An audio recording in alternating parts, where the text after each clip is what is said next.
Indian passport, Aadhaar card, voter I D, PAN card, Indian പൗരനാണെന്ന് തെളിയിക്കാൻ ഇതൊക്കെ മതിയെന്നാണ് കരുതിയിരുന്നത്.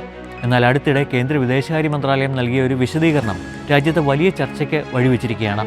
പാസ്പോർട്ട് പോലും ഇന്ത്യൻ പൗരത്വത്തിൻ്റെ അന്തിമ തെളിവല്ല എന്നാണ് സർക്കാർ വ്യക്തമാക്കിയത്. അപ്പോൾ ശരിക്കും നിയമം എന്താണ് പറയുന്നത്? ഇന്ത്യൻ പൗരത്വം തെളിയിക്കുന്ന രേഖ ഏതാണ്?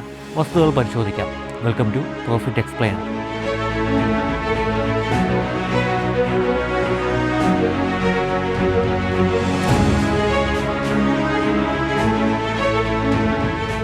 എന്തുകൊണ്ടാണ് ഈ വിവാദം എന്ന് ആദ്യം നോക്കാം. ഈ വിഷയം ഉയർന്നു വന്നത് കോടതിയിലെ ഒരു കേസിൻ്റെ പശ്ചാത്തലത്തിലാണ്. വിദേശകാര്യ മന്ത്രാലയം കോടതിയെ അറിയിച്ചത് ഇന്ത്യൻ പാസ്പോർട്ട് ഒരു യാത്രാരേഖ മാത്രമാണെന്നും അത് ഒരാളുടെ ഇന്ത്യൻ പൗരത്വം അന്തിമമായി തെളിയിക്കുന്ന രേഖയല്ലെന്നുമാണ്. ഇത് കേട്ട് പലരും ആശ്ചര്യപ്പെട്ടു. കാരണം സാധാരണ ജനങ്ങളുടെ മനസ്സിൽ ഏറ്റവും വിശ്വസനീയമായ സർക്കാർ രേഖ പാസ്പോർട്ടാണ്. എന്നാൽ സർക്കാർ വ്യക്തമാക്കുന്നത് നിയമപരമായി പൗരത്വത്തിൻ്റെ അന്തിമ തെളിവ് എന്ന നിലയിൽ പാസ്പോർട്ടിനെ കാണാൻ കഴിയില്ല എന്ന് തന്നെയാണ്. അപ്പോൾ പാസ്പോർട്ട് എന്താണ്? 1967 പാസ്പോർട്ട് നിയമപ്രകാരം പാസ്പോർട്ട് ഒരു അന്താരാഷ്ട്ര യാത്രാരേഖ മാത്രമാണ്. ഇത് മറ്റൊരു രാജ്യത്തേക്ക് യാത്ര ചെയ്യാൻ ഇന്ത്യൻ ഗവൺമെൻറ് നൽകുന്ന ഔദ്യോഗിക രേഖയാണ്. പാസ്പോർട്ട് നൽകുന്നതിന് മുമ്പ് സർക്കാർ അപേക്ഷയുടെ രേഖകൾ പരിശോധിക്കുകയും പോലീസ് വെരിഫിക്കേഷൻ നടത്തുകയും ചെയ്യും. പാസ്പോർട്ട് ലഭിച്ചു എന്നതിനാൽ പൗരത്വം ഉറപ്പായി എന്ന് അർത്ഥമില്ല. രാജ്യ താൽപ്പര്യം മുൻനിർത്തി സർക്കാരിന് വേണമെങ്കിൽ വിദേശ പൗരന്മാർക്കും പാസ്പോർട്ട് നൽകാമെന്ന് പാസ്പോർട്ട് നിയമത്തിലെ സെക്ഷൻ 20 പറയുന്നു. അപ്പോൾ ഇന്ത്യൻ പൗരത്വം തെളിയിക്കുന്ന രേഖ ഏതാണ്? ഇവിടെയാണ് ഏറ്റവും വലിയ തെറ്റിദ്ധാരണ. അമേരിക്കയിലോ ചില യൂറോപ്യൻ രാജ്യങ്ങളിലോ ഉള്ളതുപോലെ ഇന്ത്യയിൽ എല്ലാ പൗരന്മാർക്കും ഒരു പൗരത്വ സർട്ടിഫിക്കറ്റ് സംവിധാനം നിലവിലില്ല.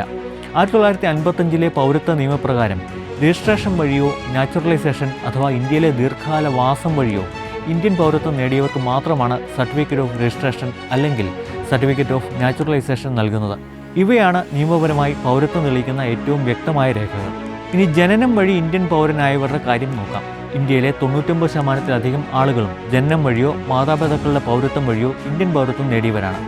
ബഹുഭൂരിപക്ഷം വരുന്ന ഈ ജനതയ്ക്ക് പൗരത്വ സർട്ടിഫിക്കറ്റ് ലഭിക്കാറില്ല. അതിനാൽ ഇത്തരം സാഹചര്യങ്ങളിൽ ജനന സർട്ടിഫിക്കറ്റ്, മാതാപിതാക്കളുടെ രേഖകൾ, സ്കൂൾ രേഖകൾ, പഴയ സർക്കാർ രേഖകൾ, ഭൂമി സംബന്ധിയായ രേഖകൾ, പാസ്പോർട്ട് ഉൾപ്പെടെയുള്ള അനുബന്ധ രേഖകൾ എന്നിവ ഒരുമിച്ച് പരിശോധിച്ചാണ് ആവശ്യമുള്ളപ്പോൾ അധികാരികൾ തീരുമാനമെടുക്കുന്നത്. അതായത് ഒരൊറ്റ രേഖയല്ല, നിരവധി രേഖകൾ ഒരുമിച്ച് പരിശോധിച്ചാണ് ഒരാൾ ഇന്ത്യൻ പൗരനാണോ എന്ന് ഇപ്പോൾ തീരുമാനിക്കുന്നത്. ആധാർ കാർഡ് പൗരത്വം തെളിയിക്കാൻ മതിയാകുമോ എന്നതാണ് അടുത്ത ചോദ്യം.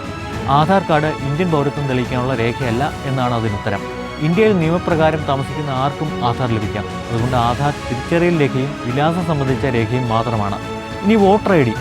ജനപ്രാതിനിധ്യ നിയമപ്രകാരം ഇന്ത്യൻ പൗരനാണെങ്കിൽ മാത്രമേ വോട്ടർ ഐ ഡി ലഭിക്കൂ. എന്നാൽ വോട്ടർ ഐ ഡി തന്നെ പൗരത്വത്തിൻ്റെ അന്തിമ നിയമരേഖയല്ല എന്നാണ് സർക്കാർ വ്യക്തമാക്കുന്നത്.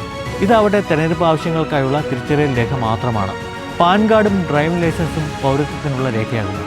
പാൻ കാർഡ് നികുതി ആവശ്യങ്ങൾക്ക് മാത്രമുള്ള രേഖയാണ്.